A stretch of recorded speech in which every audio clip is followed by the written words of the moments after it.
மதுரையில் ஜல்லிக்கட்டுக்காக சட்டப்பேரவை உறுப்பினர்கள் போராட்டத்தில் ஈடுபட்டுள்ளனர். அதில் கருணாஸ் பேசி வருவதை நேரலையில் பார்க்கலாம்.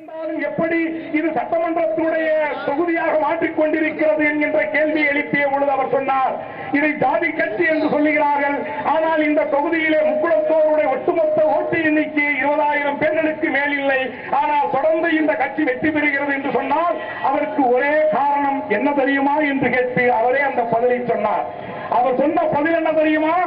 நாங்கள் எல்லாம் மீசை வைத்த மறவர்கள், என் இஸ்லாமிய சகோதரர்கள் எல்லாம் தாடி வைத்த மறவர்கள் என்று சொன்னார். அந்த உணர்வுதான் இன்று வரை தொடர்ந்து கொண்டிருக்கிறது. ஆகவே இதை எதற்காக நான் சொல்லுகிறேன் என்று சொன்னால், இங்கே அன்சாரி அவர்களும் தனியரசவர்களும் சொல்லியதை போல் இந்த விழா சாதாரணமான விழா அல்ல. கல் தோன்றி மண் தோன்றா காலத்தே முன் தோன்றிய தமிழருடைய பாரம்பரிய ஒரு விழா.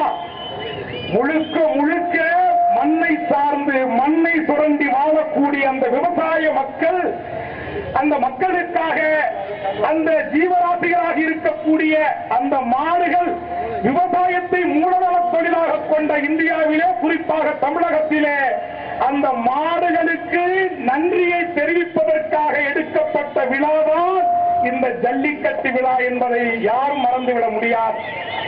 இயற்கை வருண பகவானை வணங்கினார், பொங்கலை இட்டு கும்பிட்டான். இயற்கைக்கும் விளைநிலங்களுக்கும் வருண பகவானுக்கும் நன்றி சொல்லுவதற்காகத்தான் சர்க்கரை பொங்கலை வைத்து 14ஆம் தேதி தை 1ஆம் தேதி அந்த மண்ணிற்கும் வானத்திற்கும் நன்றி சொன்னான், மேகத்திற்கும். அடுத்ததாக அவன் வாழ்வோடு ஒன்றி பிணைந்த அன்றைக்கு போக்குவரத்தாக இருந்தாலும் மாடுகள் தான், விவசாயத்திலே ஏற்படுத்தி விடுவதாக இருந்தாலும் மாடுகள் தான். அவர்களுக்கு நன்றி செலுத்துவதற்காக குழந்தைகளை வந்து முதியவர்களை அருந்தியது மாட்டின் பால்தான். தன் வாழ்வோடு ஒன்றி பிணைந்ததால் தான் அந்த பசுவை கோமாதா என்று இறைவனாக்கி வழிபட. காலங்காலமாக காளைகளை வைத்து நடத்தப்படும் இந்த வீர விளையாட்டுக்கு நிச்சயம் அனுமதி வழங்க வேண்டும் என்கிற கோரிக்கையை வலியுறுத்தி மதுரையில் சட்டப்பேரவை உறுப்பினர்கள் போராட்டத்தில் ஈடுபட்டுள்ளனர். அதில் பேசிய கருணாஸ் இதனை கூறியிருக்கிறார். இது குறித்த செய்தியை பிறகு விரிவாக பார்க்கலாம்.